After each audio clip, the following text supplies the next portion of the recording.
Bom dia. Já é a minha vez?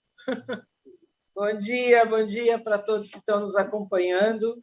Nós estamos aqui hoje, Mônica pode colocar a exposição, por favor. Nós estamos aqui hoje na primeira roda do conhecimento do ano de 2022, com vários assuntos. Como a gente costuma fazer, eu vou fazer uma exposição inicial e depois a gente abre para conversarmos. Eu não estou enxergando. Tá, agora entrou. Pode passar, Moniquinha. Nós vamos tratar hoje de regras da regulamentação do Fundeb e das estimativas do Fundeb para o ano de 2022. Olhem só que vida intensa que nós estamos levando. A nossa última roda do conhecimento foi no dia 23 de dezembro, exatamente há 14 dias, 2 semanas. No meio dessas duas rodas, nós tivemos o Natal e o Ano Novo. E olha só que 2 semanas intensas na área da educação. Quando nós fizemos a roda do dia 23, o projeto de lei de alteração da lei de regulamentação do Fundeb estava votado no Congresso, mas ainda não estava sancionado. Foi sancionada a lei no dia 27 de dezembro, com um veto, que a gente vai ver na sequência, e publicada no Diário Oficial da União, no dia 28 de dezembro. No dia 27 de dezembro, nós, da CNM, a área técnica, junto com a coordenação técnica, a área da educação, tivemos uma reunião muito proveitosa com o Ministério da Educação, que, na sequência, a gente vai também dizer para vocês o que a gente tratou, o que resultou dessa reunião. Nós já estávamos com uma minuta de nota técnica sobre a nova lei que altera a lei de regulamentação do Fundeb de 2020, pronta. Ela foi sancionada, a gente adaptou, a gente não esperava, por exemplo, o veto, e no mesmo dia 28 foi colocada a nota técnica número 40 no site da CNM, que analisa essa nova lei, a Lei 14.276. No dia 31 de dezembro, foi publicada a nova portaria interministerial assinada pelo MEC e pelo Ministério da Economia, número 11, com as estimativas do Fundeb para 2022. Uma série de novidades que a gente vai ver na sequência. E, além de tudo, existe uma expectativa muito grande em relação ao reajuste do piso nacional do magistério nesse ano de 2022. Em 2 semanas, tudo isso aconteceu. Vamos lá, gente? Ora, retomando esse slide que a gente já apresentou na roda do dia 23. Nós temos uma lei que regulamenta o Fundeb, que é de dezembro do ano passado, a Lei 14.113. Ela mesmo previu a sua atualização em 2021 em relação a 3 pontos. Foram apresentados no Congresso Nacional projetos de lei de atualização da lei do Fundeb. 2 deles foram diretamente elaborados pela CNM e apresentados no Senado pelo senador Luiz Carlos Reis, na Câmara pelo deputado Gastão Vieira. Foi apresentado também o projeto da deputada Dorinha, que não foi sugestão da CNM, mas que contempla várias das propostas da CNM. Esse projeto, a deputada Dorinha tramitou com urgência, o relator foi o deputado Gastão Vieira. Vejam só as datas ali. Foi aprovado na Câmara em dia 8 de dezembro, foi aprovado no Senado com 2 alterações no dia 15 de dezembro, voltou para a Câmara. No dia 16 de dezembro, a Câmara votou de novo o projeto, não aceitando as 2 modificações que o Senado tinha feito. No dia 20, o projeto foi encaminhado à Presidência da República. A lei foi sancionada dia 27 de dezembro, é a Lei 14.276, que altera a 14.113 e foi sancionada com um veto e publicada no Diário Oficial dia 28 de dezembro. Adiante. Olha, quando a gente diz que tal ponto é proposta da CNM, nós ficamos muito tranquilos de dizer isso, porque significa que estavam naqueles 2 projetos, do senador Reis e do deputado Gastão Vieira, e nas justificativas desses projetos, os parlamentares descrevem que informam que foi sugestão da CNM. Então, a gente não está blefando, tá? É verdade. São propostas apresentadas por parlamentares por sugestão da CNM.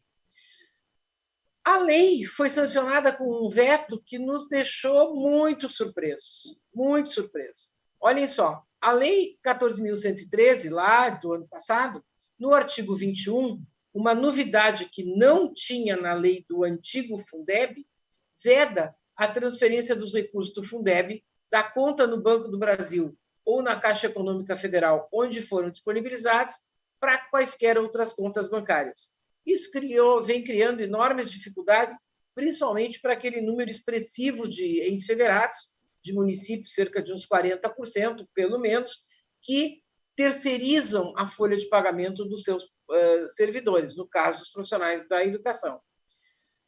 Em consequência, várias propostas foram feitas, a proposta da CNM, inclusive, era mais ampla, mas terminou sendo incorporado nesse projeto de lei 3418, no relatório apresentado, no substitutivo apresentado pelo relator deputado Gastão Vieira, um novo parágrafo que autorizava firmar ou renovar contratos para a transferência dos recursos do Fundeb para quaisquer outros bancos, somente para o pagamento dos profissionais da educação. Esse dispositivo foi vetado. Para nós, o veto é incompreensível, porque, ao colaborar com o deputado Gastão Vieira no seu relatório, no seu substitutivo, nós sugerimos, e foi o que o deputado fez, transcrever a redação do artigo 20 do projeto de lei 4180, que foi enviado em novembro pelo Executivo para o Congresso sobre o sistema de garantias. Em resumo, o Executivo vetou um novo texto na lei do Fundeb que ele mesmo tinha proposto. Nós realmente ficamos muito surpresos. A gente achou que era a melhor maneira de tratar desse assunto, porque já era uma proposta do Executivo. Bom, a CNM vai se manifestar junto ao Congresso Nacional pela derrubada desse veto.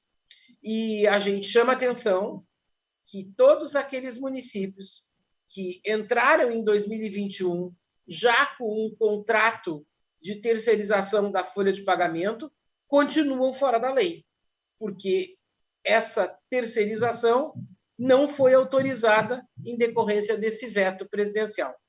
Adiante. Quais são as principais regras? A gente já disse isso, mas não custa repetir, não é? Que foram incorporadas nessa lei que altera a lei do Fundeb do ano passado, de 2020. A lei de 2021, que altera a lei de 2020. Primeiro, as regras de transição que estavam previstas para o exercício de 2021 foram prorrogadas para os exercícios de 22 e 23. E, ao mesmo tempo, a lei prevê uma nova atualização até 31 de outubro de 2023, que era a mesma data de 2021, para regras que passarão a ser vigentes a partir do exercício de 2024. Como eu já disse, essa proposta foi da CNM, incorporada à lei.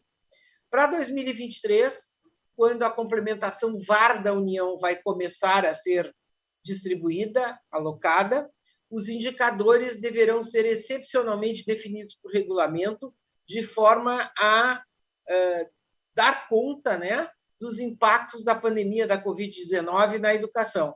Só para a gente lembrar, de acordo com a Lei 14.113, corretamente, esse indicador para distribuição do VAR tem que considerar taxas de atendimento, percentual de alunos matriculados em cada faixa etária, isso deve ter diminuído, porque houve uma evasão muito grande em função da pandemia.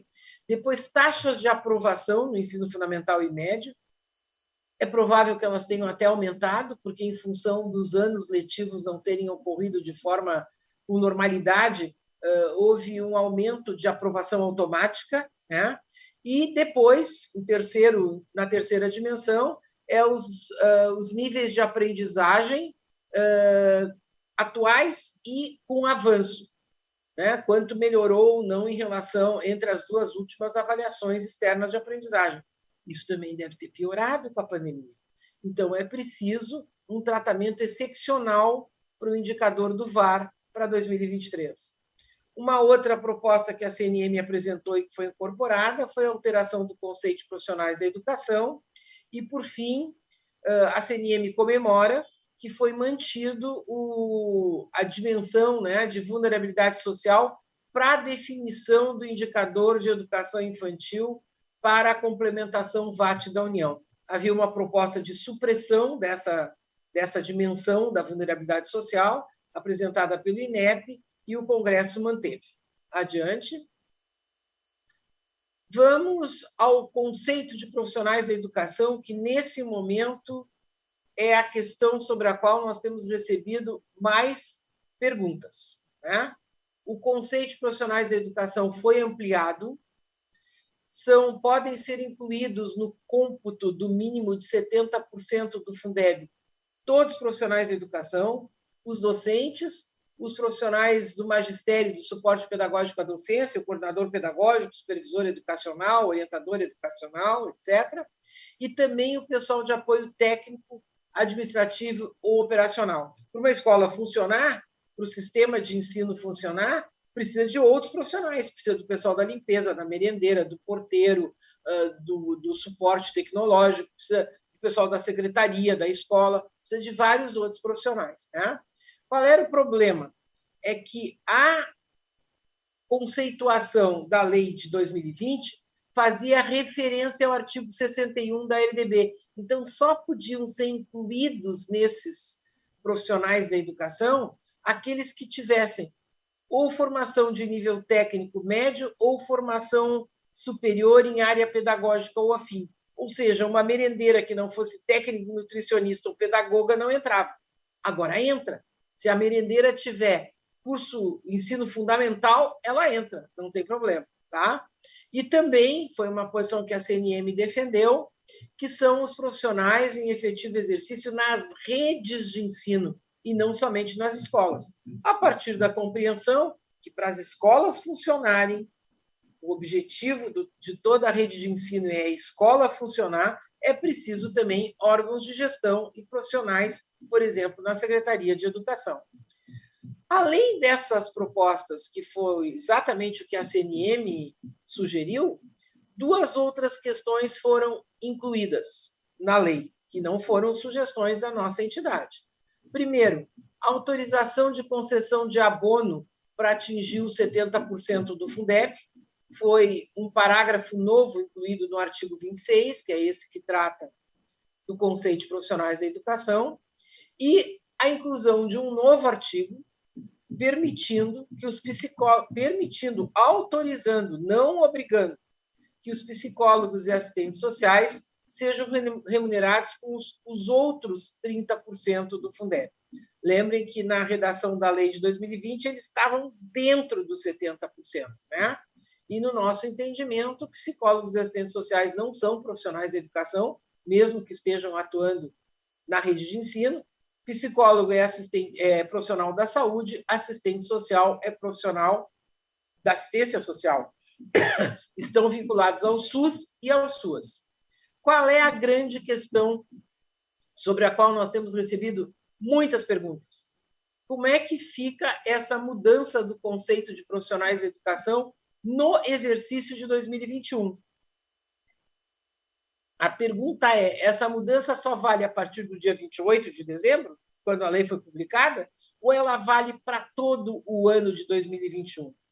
O nosso entendimento, e foi esse também o entendimento que os colegas do MEC manifestaram na reunião que tivemos com eles dia 27, é que, pelo princípio da anualidade, isso valeria para todo o ano de 2021. E, portanto, deveria ser aberto espaço, tempo e procedimentos para que essas informações fossem revistas nos dados do CIOP de 2021. Vejam só, embora a gente tenha essa posição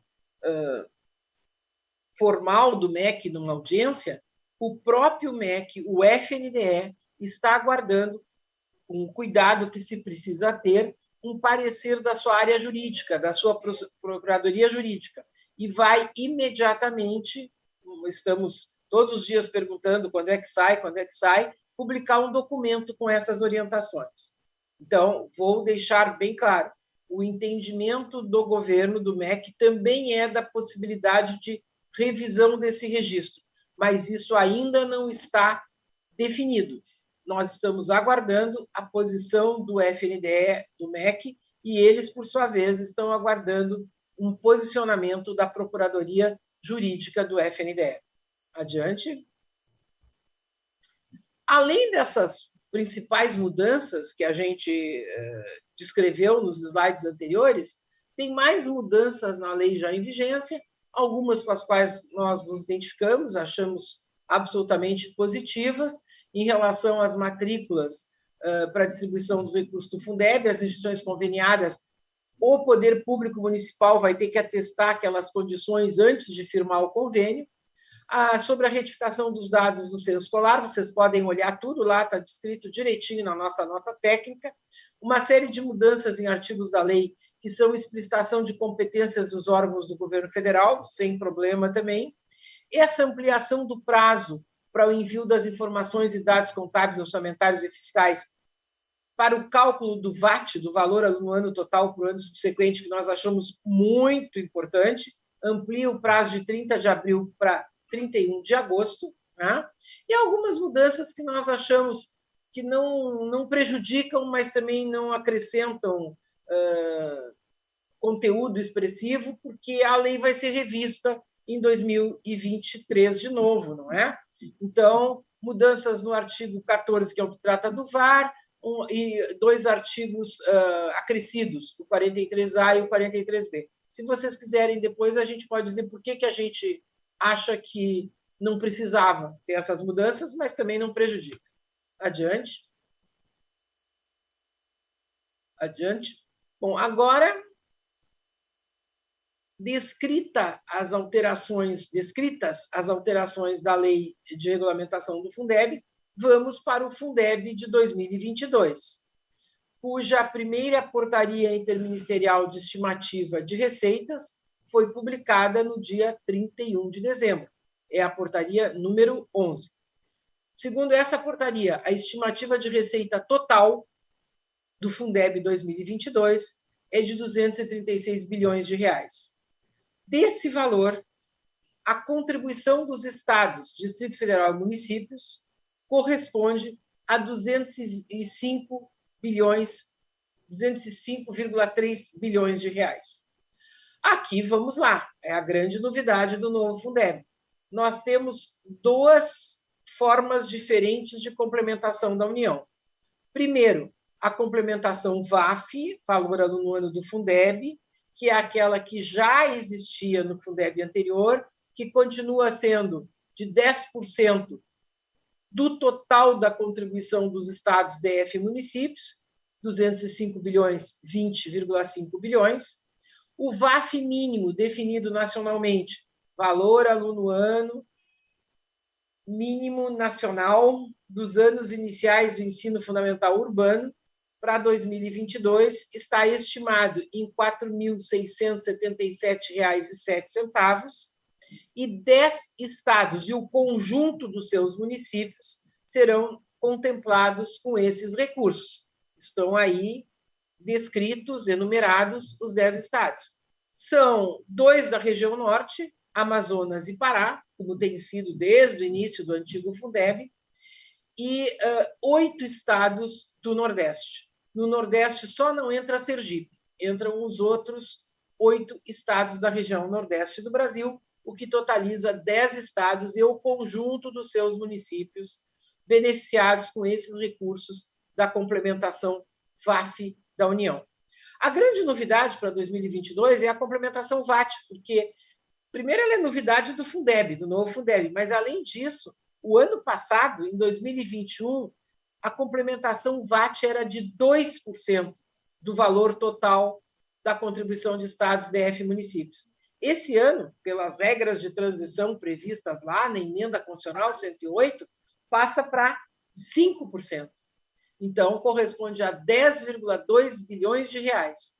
O VAT, o valor aluno ano mínimo total, estimado é de R$ 5.600 R$ 43,92. São beneficiados, olhem que novidade, são beneficiados 2.049 municípios em todos os estados brasileiros. Todos os estados, no ano passado, 2 estados não tinham nenhum município beneficiado. Como aumentou de 2% para 5%, a complementação VAT vai chegar em todos os estados brasileiros, às vezes em 2 municípios, 3 municípios, mas chegam. Do total de municípios brasileiros, 5.345 foram habilitados para o cálculo do VAT e 223 municípios foram inabilitados para o cálculo do VAT para esse ano. Adiante, por favor. Olha, a gente tem feito isso sempre, tá? Aliás, aproveito para informar o seguinte: esses dados constam em anexos da portaria 11 de 31 de dezembro. Mas lá estão em PDF, se vocês buscarem no site do FNDE. Então, a CNM, a partir do final do dia hoje, estará disponibilizando no seu site essas mesmas planilhas em Excel, que fica mais fácil para vocês consultarem, certo? E nós retiramos de lá esses dados básicos para a gente entender qual é o município que tem o menor valor aluno ano total com seus próprios recursos, já considerando a redistribuição do Fundeb e a complementação VAF. Só para lembrar, né? Valor aluno ano total é Fundeb, com toda a complementação da União, a complementação VAF da União, mais os 5% das receitas do Fundeb, os 5% das receitas que incluem o Fundeb, que estão fora do Fundeb, que também tem que ser aplicados em educação, por exemplo, 5% do FPM, 5% do ICMS, da cota municipal do ICMS, 25% dos 3 impostos municipais que não estão na cesta do Fundeb, IPTU, ISS e ITBI, né? O salário educação, os royalties do petróleo e as 4 transferências universais da União, que atingem todos os entes federados do país. Merenda, transporte, dinheiro direto na escola e livro didático. Tá?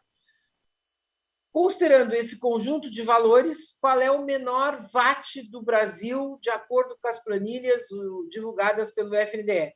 É o município de Custódia, em Pernambuco, que teria R$ 2.292,92, como o VAT mínimo é R$ 5.643,92, ele vai receber complementação VAT e vai receber 49 milhões de reais.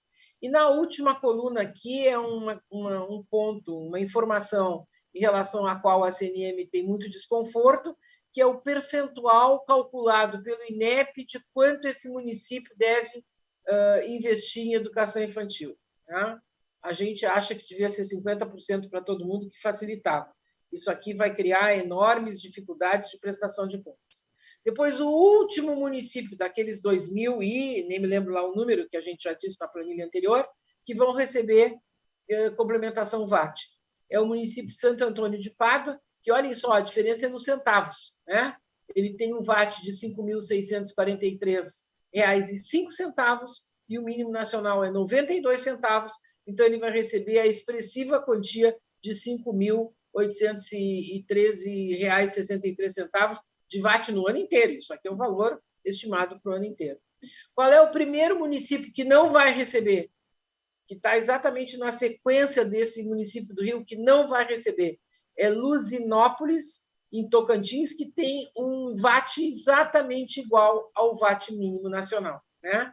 E se repete na mesma posição, qual é o município com o maior VAT e que, portanto, não vai receber complementação da União. É o município de Douradoquara, em Minas Gerais, que, olhem só, depois da redistribuição dos recursos do Fundeb dentro do estado de Minas, Douradoquara ainda tem R$ 23.176,28 como valor aluno ano total para aplicar na educação básica pública. Adiante, por favor. Olha, aqui, vejam só, os colegas lá da área técnica da CNM, junto com o pessoal dos estudos técnicos, é que produzem essas tabelas. nós temos o número total de as unidades federadas, o número total de municípios por unidade federada no Brasil, depois as 3 portarias que trataram da complementação VAT no Fundeb de 2021, aqui a portaria 11 na realidade, ela foi assinada dia 24 de dezembro, mas publicada dia 31 de dezembro, e qual é a diferença entre 2021 e 2022? Claro, aumentou de 2% para 5% a complementação VAT. Então, vejam lá, na primeira portaria do ano passado, eram 1.374 municípios, na portaria de junho, depois passou na portaria de setembro para 1.509, na portaria de dezembro, a última estimativa do ano passado passou para 1.527. Nesse ano, nós temos 2.049 municípios beneficiados com a complementação VAT, de acordo com os dados do Ministério da Educação. E vejam, 2 estados que não tinham nenhum município antes, como o Rio Grande do Sul, tinha 0, agora 2 municípios gaúchos têm complementação VAT, né? E qual é o outro? Rondônia, que tinha 0, agora tem 5.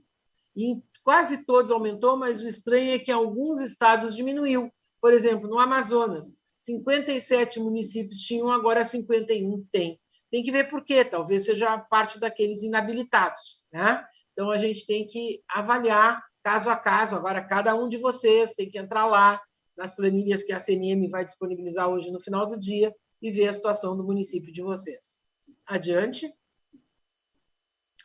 Nós fizemos essas tabelas aqui para a gente ter noção do que significa VAF e VAT. Tá? O VAF, o Valor Aluno Ano do Fundeb, é o mesmo dentro de cada estado do Brasil, na rede estadual e em todas as redes municipais daquele estado. O que nós fizemos aqui na primeira tabela? Né? Nós ordenamos os estados brasileiros pelo valor do VAF previsto para 2022, nesta portaria publicada dia 31 de dezembro. O maior é Rondônia, né? O segundo é Rio Grande do Sul. Vejam que São Paulo fica bem mais para trás, o DF fica abaixo de São Paulo, né? E esses últimos aqui, ó, de Alagoas a Rio Grande do Norte, todos que têm ali 4.677,07 são os que recebem complementação VAF da União. Tá? Na tabela do lado de cá, nós colocamos as redes estaduais. Vejam só, colegas, enquanto o valor do Fundeb é um só para o conjunto das redes municipais dentro de cada estado brasileiro, o VAT é um para cada rede. A rede estadual tem o seu VAT e cada município tem o seu VAT. Né? E aí nós ordenamos aqui também, do maior para o menor, os VATs, os valores, o valor aluno ano total das redes estaduais. Vejam que interessante, o Distrito Federal, que estava lá em 13º, 14º lugar, pula para primeiro.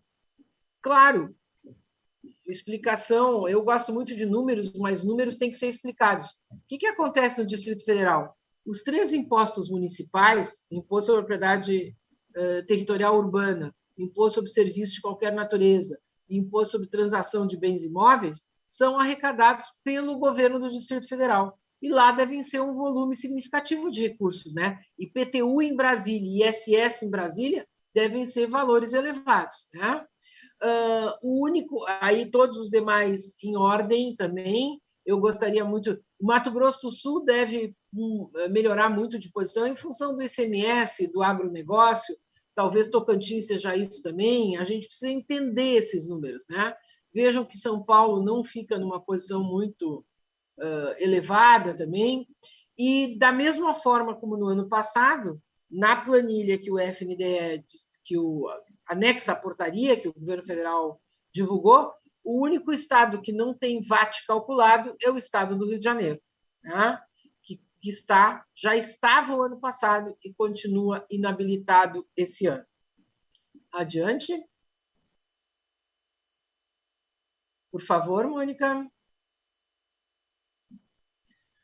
Aqui eu fiz o mesmo raciocínio, fizemos nós o mesmo raciocínio com as capitais. Tá? Então, nós colocamos, reproduzimos aqui, repetimos a tabela do VAF do Fundeb nos estados. Então, o VAF é o mesmo na rede da capital, né? O valor anual do Fundeb é o mesmo na rede municipal de cada capital brasileira, e na planilha de cá nós colocamos o valor aluno-ano total das capitais brasileiras. Vejam que Porto Alegre já era a primeira o ano passado, se mantém na primeira. A razão para Porto Alegre ter um VAT tão alto é que tem muito pouco aluno, né? A rede municipal de Porto Alegre deve corresponder a 20% das matrículas do ensino fundamental na cidade, uns 60% da rede estadual e uns outros 20% da rede privada. O município de São Paulo tem um VAT alto, deve ser a mesma razão lá de Brasília, né? Deve ter um volume significativo de ISS, de IPTU, né? Brasília DF é a mesma coisa, mas a gente reproduziu Brasília aqui, aí fica atrás de Porto Alegre e de São Paulo, e aí vem a ordem de todos os VATs das capitais. Vejam que, não surpreendentemente, é nos estados do Norte e do Nordeste onde as capitais também têm os menores VATs, né? E aqui, o único que nós não achamos na planilha do FNDE foi a capital de Alagoas, Maceió, que também não deve ter fornecido os dados necessários para o cálculo do VAT. Adiante. Bom, agora chegamos na segunda grande questão que tem chegado para nós na CNM. A primeira é lá como fazer aquela correção do conceito de profissionais da educação nos registros do ano de 2021. Tá? E a segunda é o que vai acontecer com o critério de reajuste do piso. Tá? Uma polêmica e é um tal de postagem nas redes sociais, uma questão, um debate muito intenso. Vamos lá, repetindo algumas coisas que a gente já colocou para vocês na roda do conhecimento do dia 23 e avançando agora em relação ao ano de 2022.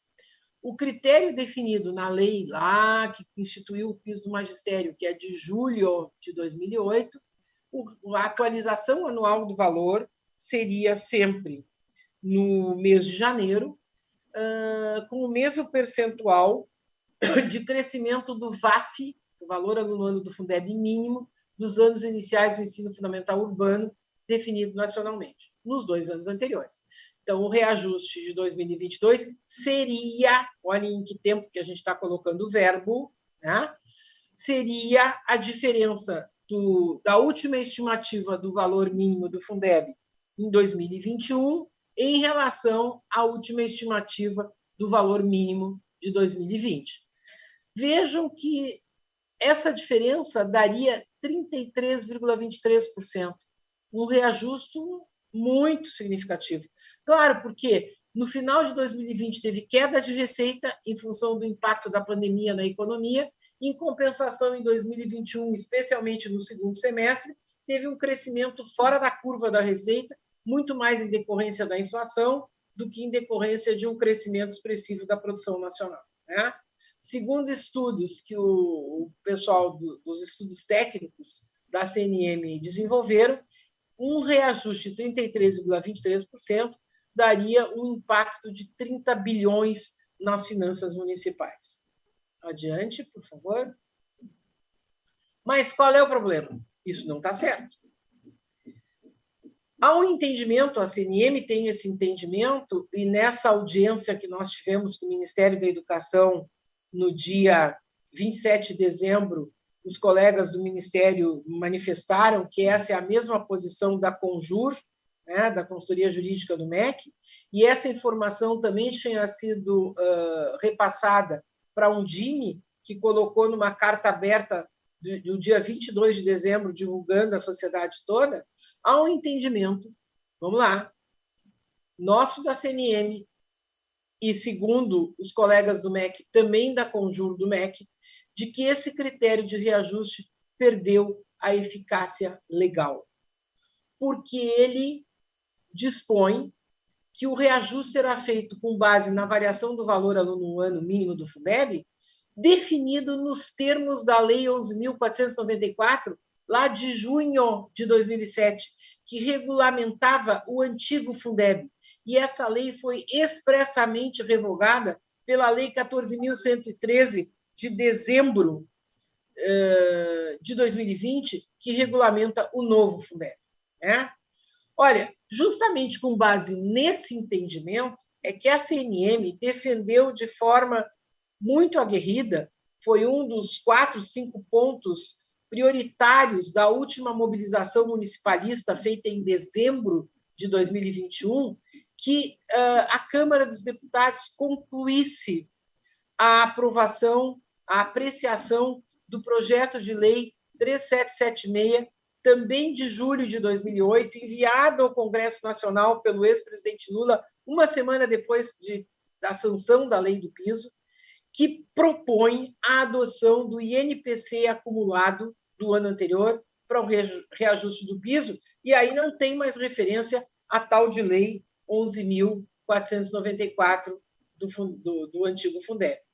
Se isso tivesse sido aprovado em dezembro, teria ido para a sanção do presidente da República no mesmo prazo da sanção da lei do Fundeb, e esta polêmica estaria resolvida, porque o reajuste do piso seria pelo INPC de 2021 em janeiro de 2022. Não estaríamos vivendo essa controvérsia jurídica, esse vácuo legal que a gente não sabe o que vai acontecer. Nesta circunstância, a posição da CNM é a seguinte: cautela e prudência, senhores gestores municipais, prefeitos e prefeitas. Não saiam dando um reajuste de 33,23%, porque isso não está garantido juridicamente. É o que o movimento sindical quer. Se vocês olharem, toda hora tem uma entidade sindical dizendo: o reajuste do piso é de 23,23%, de 33,23%. Estão dizendo isso em tudo que é rede social. O que nós estamos dizendo? Isso não está garantido. Aguardem a definição do critério de reajuste do piso. Como é que vai vir essa definição? Decisão judicial? Aprovação do PL 3776 em fevereiro? Ou o governo federal vai editar uma medida provisória que corrija a ineficácia legal do critério de reajuste da lei do piso? Não sabemos. Então, vamos aguardar. Algo deverá acontecer ainda em janeiro, fevereiro. Ok? Adiante. Eu estou chegando no fim aqui para poder responder perguntas de vocês. A gente sempre termina com os próximos passos. E propondo aos gestores que fiquem atentos, que acompanhem o debate público e as medidas no âmbito do Congresso e do Executivo, né? E acompanhem as posições da CNM por meio das notícias que a gente sistematicamente divulga no site.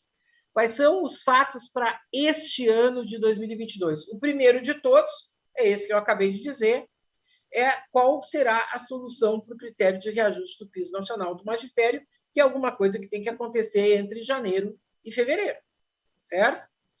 Segundo fato importante, até 31 de janeiro, os senhores e senhoras, têm que informar no CIOP, no Sistema de Informações da Educação do FNDE, os dados relativos às despesas do sexto bimestre, novembro e dezembro. E temos que ficar atentos a essa possibilidade de revisão das despesas com profissionais da educação com 70% dos recursos do Fundeb, ainda em 2021, de forma retroativa até 2021. Temos que aguardar a nota do FNDE. Nós estamos diariamente perguntando: já saiu a nota? Quando é que vai sair a nota? No momento que ela sair, a gente divulga e orienta como é que isso deve ser, né? Repercute as orientações do FNDE. A gente entende que isso vai ser viabilizado. Esta foi a posição que os colegas do MEC e do FNDE nos disseram na reunião do dia 27. E no entendimento deles, pelo princípio da anualidade, esta revisão das despesas registradas no CIOP deverá ser permitida, possibilitada, mas eles estão aguardando a nota, o posicionamento da Procuradoria Jurídica do FNDE para divulgar essas orientações. E nós estamos acompanhando e informaremos os senhores imediatamente. Terceiro ponto ainda de 2022. Até final de abril, tem que ser publicada aquela portaria que dá a receita, que divulga a receita efetivada, realizada do ano de 2021, né? E vem os respectivos ajustes. E dessa vez tem a novidade do ajuste do VAT também, que a gente precisa acompanhar e ver como é que isso vai acontecer. A gente conhece, vocês que recebem a complementação VAF conhecem os ajustes da complementação VAF, né? Que algumas vezes foi bastante complicada, impactou débito para alguns entes federados, que gerou muita dificuldade. Nós temos os ajustes que serão feitos também, e agora temos também a complementação VAT, valor aluno ano total, e temos que acompanhar como é que isso vai acontecer. E, de acordo com a Lei 14.113, além da portaria publicada até o dia 31 de dezembro do exercício anterior, ao longo do exercício, 2 novas portarias têm que ser publicadas pelo governo federal, portarias assinadas pelo Ministério da Educação e pelo Ministério da Economia, com novas estimativas. Para o segundo quadrimestre, então a portaria até 30 de abril, com receitas reestimadas e valores da complementação VAF e VAT da União para maio, junho, julho e agosto, e uma terceira portaria até 31 de agosto, com receitas reestimadas para o terceiro quadrimestre, para os meses de setembro, outubro, novembro e dezembro. Estamos chegando no fim. Mônica, por favor, o último slide. Os próximos passos agora para o ano, nos anos seguintes, ok? Vamos lá, gente? Primeiro, vocês não podem perder o prazo, é lá 31 de agosto, de preenchimento daqueles dados contábeis, orçamentários e fiscais para o cálculo do VAT para 2023. Em 2022, deverá ser elaborado pelo MEC esse regulamento para a alocação dos recursos da complementação VAR da União para 2023. E nós, municípios, nós, confederação, devemos acompanhar e participar desse debate junto ao Ministério da Educação para colaborar no sentido de que esse regulamento atenda realmente às dificuldades decorrentes, leve em conta, né, as dificuldades decorrentes dos impactos da pandemia na educação básica pública. E, por fim, mas a gente acredita que esse debate poderá começar já em 2022, até no processo eleitoral, isso pode acontecer, né? Até 31 de outubro de 2023, no primeiro ano do próximo governo federal, da próxima Câmara dos Deputados e de 1/3 de senadores também renovado, né? A atualização da nova lei, a nova atualização da lei do Fundeb, em relação às atuais ponderações por etapas, modalidades, tipos de estabelecimento de ensino e duração da jornada escolar, as novas ponderações do nível socioeconômico dos alunos e os indicadores de disponibilidade de potencial fiscal, né? Uma certa medida, o indicador de disponibilidade fiscal já é considerado no cálculo do VAT.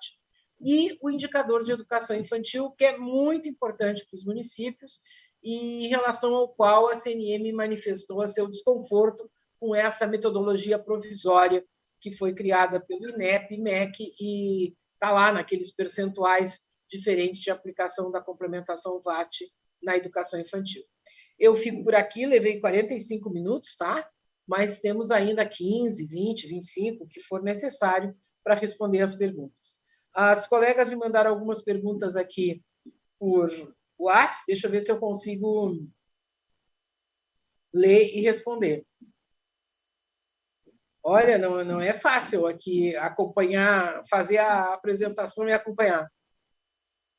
Pois é, primeira pergunta. A abrangência do conceito de profissionais de educação definida nessa nova lei, na Lei 14.276, retroage para 1º de janeiro ou só a partir da publicação? Se retroagir, como fica a questão do CIOP dos bimestres anteriores que tinham como base o conceito anterior? Eu já disse isso, mas eu vou repetir, tá? No nosso entendimento, e foi o entendimento que os colegas do MEC, do FNDE, manifestaram na reunião que tivemos com eles dia 27, é que, com base no princípio da anualidade, isso é retroativo a janeiro. E deverá, portanto, ser aberto um espaço para a retificação desses dados no CIOP retroativamente a janeiro. Mas, prestem atenção, essa orientação do FNDE ainda não foi publicada, oficializada.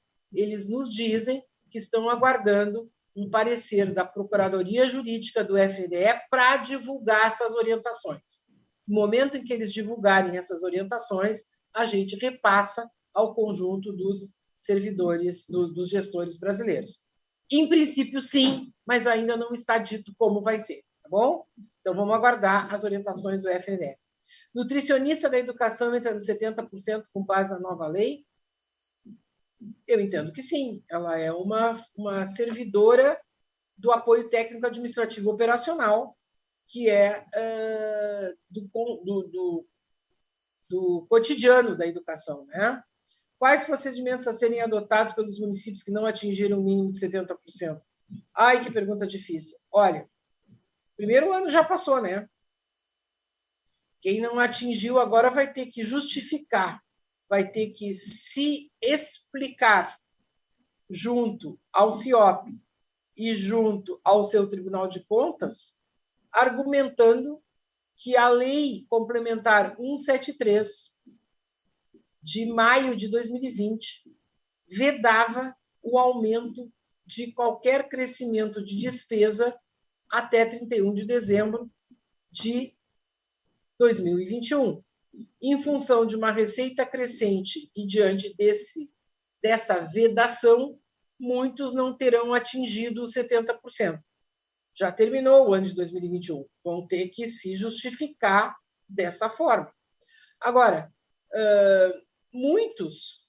Olha, essa questão... Deixa eu voltar um pouquinho para trás. Essa questão foi tão polêmica que, em outubro, a CNM tirou a seguinte orientação. Gestores, consultem os seus tribunais de contas sobre isso. O que tem que ser cumprido? A lei complementar 173, e aí não cumpre os 70% que está previsto na emenda constitucional 108, ou cumpre a emenda constitucional 108 e, para isso, paga abono e descumpre a lei 173. Para os senhores e as senhoras terem uma ideia, tribunais de contas do Brasil tiveram posições diferentes. Uns autorizaram o pagamento de abono, outros disseram que não, né?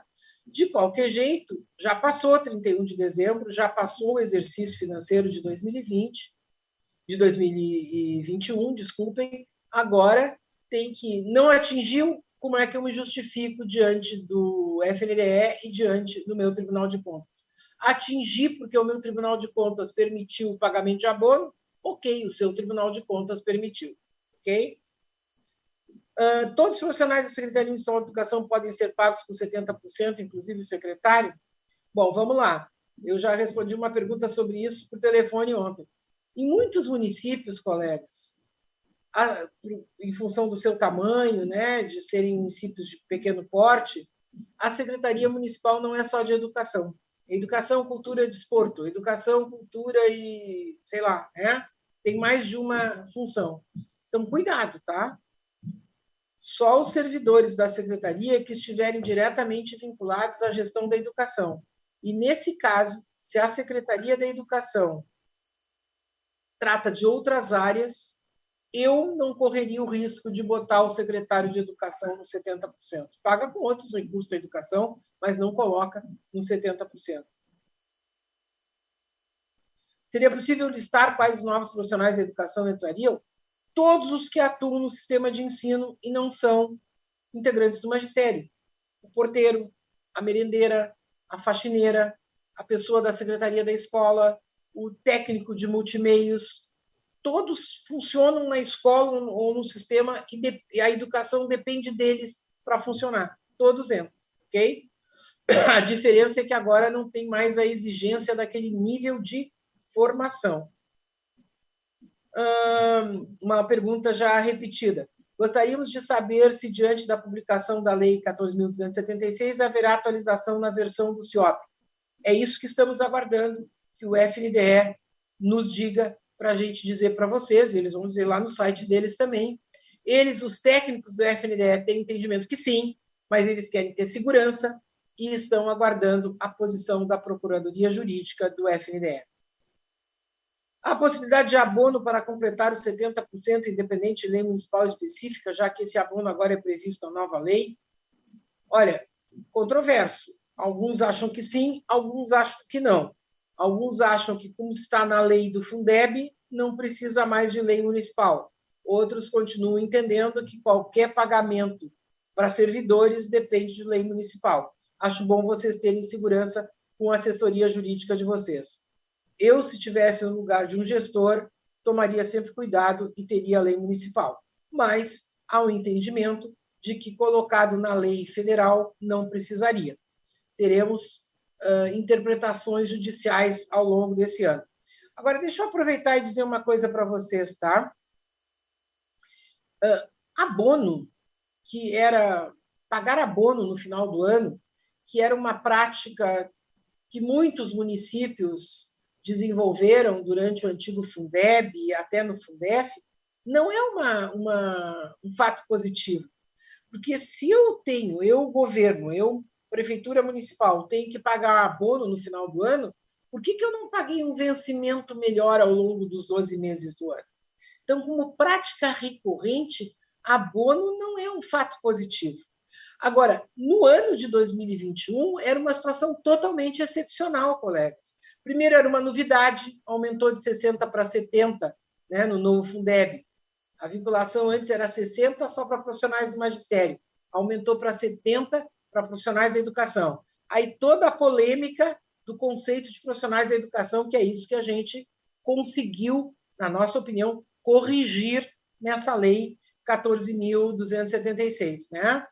Segundo, uma vedação do aumento de qualquer despesa com pessoal até 31 de dezembro de 2021 pela Lei Complementar 173 de 2020 e uma receita crescente fora da curva. Então, o ano de 2021 justificaria o pagamento de abono porque é uma situação excepcional. O abono é uma excepcionalidade também, tá? Deixa eu ver aqui o que mais que tem. A possibilidade... Tá, já respondi. Reprogramação do saldo do Fundeb. Bom, essa pergunta sobre a reprogramação do saldo, que tem muitas dúvidas sobre isso, a gente já disse em telefonemas, em notícias, que a gente precisa de uma resposta da área de contabilidade da CNM e a gente está providenciando isso para passar numa matéria, numa nota para todos vocês, tá? Que mais? Então, todas essas coisas sobre a reprogramação do saldo, eu não sou da área da contabilidade, não vou, ousar responder. A gente vai responder perguntando para o pessoal da contabilidade, tá? Terceirizados entram nos 30%?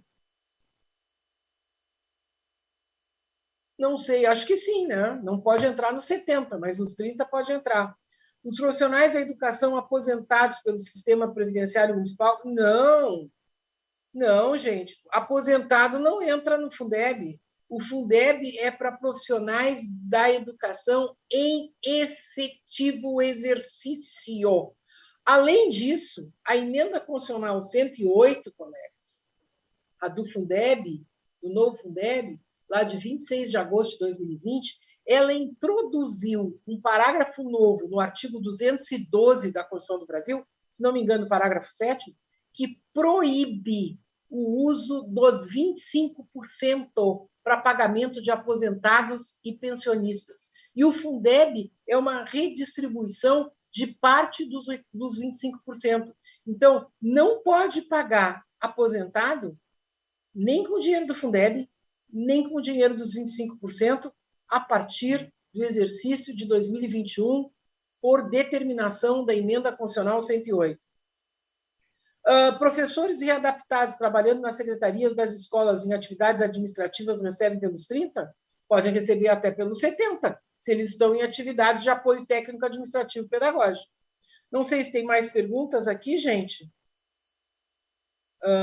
Colegas, temos 5 minutos ainda. Se tiver alguma... Se tem alguma... Não? Então, podemos... A Natália acabou de me dizer que não. Estamos totalmente à disposição de vocês. Olha, primeiro, como sempre, a Roda do Conhecimento fica disponível no site da CNM, esse vídeo gravado, para quem quiser divulgar para os seus contatos, quem quiser olhar de novo, porque ficou com alguma dúvida, né? E nós chamamos muito a atenção de vocês para 2 questões que têm que ser resolvidas imediatamente, agora janeiro, no máximo fevereiro. A questão do percentual de reajuste do piso do magistério e a questão dessa retificação dos dados dos 70% para profissionais do magistério no ano de 2021. Aliás, deixa eu aproveitar, falta 5 minutinhos, dizer mais uma coisa. Alguns consultores e gestores me fizeram uma pergunta que eu gostaria de compartilhar aqui com vocês. A Constituição do Brasil prevê assegura uma revisão geral anual da remuneração, dos vencimentos dos servidores públicos por lei do respectivo ente federado, né? Então, uma pergunta que me fizeram foi a seguinte: posso fazer... Isso não pôde fazer o ano passado, né? Porque a Lei 173 proibiu, ok? Só que a 173, graças a Deus, acabou no dia 31 de dezembro agora, tá? Esse ano, os prefeitos, os governadores podem e devem assegurar essa revisão geral anual para os seus servidores. Normalmente é o percentual da inflação do ano anterior. Em alguns municípios isso ocorre no mês de janeiro, em outros ocorre no mês de maio. Aí a pergunta que nos fizeram: posso incluir os profissionais da educação nesse reajuste geral? Pode, não vejo nenhum problema. Depois, se o reajuste do piso for maior do que isso, aí cada ente federado vai ter que ver se precisa ou não complementar para os seus profissionais do magistério, exclusivamente. Aí não é para os profissionais da educação como um todo. O piso é só dos professores, né? E, para os senhores terem uma ideia, o salário mínimo, né, foi reajustado de 2021 para 2022 pelo IPCA acumulado do ano passado em 10,12%. Aumentou de R$ 1.100 para R$ 1.212. Então, uma iniciativa que pode ser adotada, é uma opção de cada gestor, ao prever a revisão geral anual do conjunto dos seus servidores, que esse ano deve, o ano passado não podia, pela 173, incluir os profissionais da educação como um todo nessa revisão, enquanto aguarda-se a decisão relativa ao piso do magistério. Então, colegas, muito obrigada, é uma satisfação. Acompanhem as notícias no site da CNM, porque a gente está em contato direto com o FNDE e com o governo federal. Assim que tivermos notícias sobre essa retificação das despesas com profissionais da educação em relação a 2021 e em relação ao piso do magistério para 2022, isso estará no site da CNM. Muito obrigada, bom dia. Esse ano começou intenso e, pelo jeito, vai ser intenso durante os 12 meses. Vamos lá, obrigada.